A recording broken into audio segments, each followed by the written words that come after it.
நேற்று இரவோ இன்னைக்கு காலையிலையான்னு தெரியல, ஒரு வார்த்தை அப்படியே ஆவியான ஒரு சிந்தையில கொண்டு வந்தார். நம் பல இடத்துல பல சூழ்நிலையில இருந்து அழுகிறோம். அழனுனாலே வலிக்கணும், வலிக்கணும். பல விதங்களிலே இந்த வலி வருகிறது, அழுகை வருகிறது. அதையும் கிருபையினால நேற்று நாம் தியானித்தோம். ஆனா தேவ சமூகத்திலிருந்து அழுகிறதற்கும் மற்றவர்களுக்கு முன்பாக இருந்து அழுவதற்கும் வித்தியாசம் உண்டு.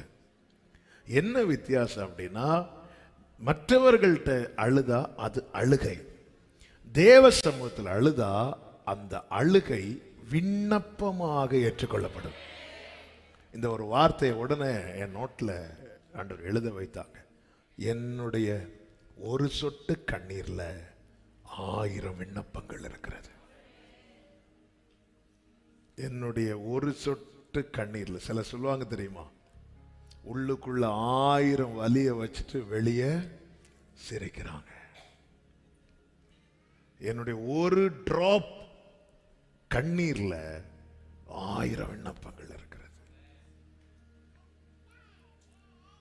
என்னுடைய ஒரு சொட்டு கண்ணீர். அதனாலதான் நீங்க கவனிச்சீங்கன்னா தெரியும், யாக்கோபு முதல்ல ராகேலை பார்த்ததும் ஓன்னு அழுவான், கட்டி பிடிச்சு அழுவான். அது வெறும் அழுகை.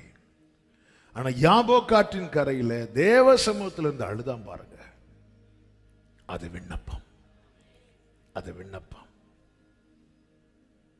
அது ஜெபம். யாக்கோபின் ஜெபம் அது போராட்ட ஜெபம் அப்படின்னு இருக்கு. அவன் போராடினான் இருக்கு, அது விண்ணப்பம். தேவ சமூகத்திலிருந்து அழுதானே, அழுது அவரை நோக்கி கெஞ்சினான், அது ஜெபமாய் கணக்கிடப்படுகிறது. தேவ அன்னாள் எல்கானா முன்னாடி அழுதாள், அது அழுகை. அவள் அழுது கொண்டிருந்தாள், அப்படிதான் இருக்கும். தேவ சமூகத்தில் அழுதாள், அவள் விண்ணப்பம் பண்ணினாள், அவள் இருதயத்தை ஊற்றினாள் ரெக்கார்டு பண்ணப்படுகிறது. பிரியமான கர்த்தருடைய பிள்ளைகளை, அழணும்னு தோணுச்சா அழுதுதான் ஆகணும், வர அதுக்கு வேற ஆப்ஷனே கிடையாது.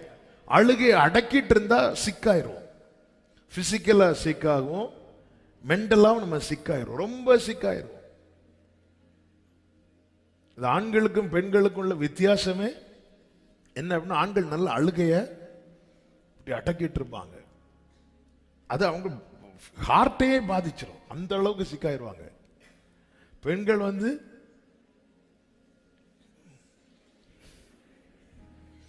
அதனாலதான் அவங்களுக்கு ஹார்ட் அட்டாக் எல்லாம். அது ஒருத்தர் இப்படி சொன்னார், இருந்தா தானே வர்றதுக்கு. நான் சொல்லல, ஏன் பெண்களுக்கு அட்டாக் வரலன்னு கேட்டப்போ,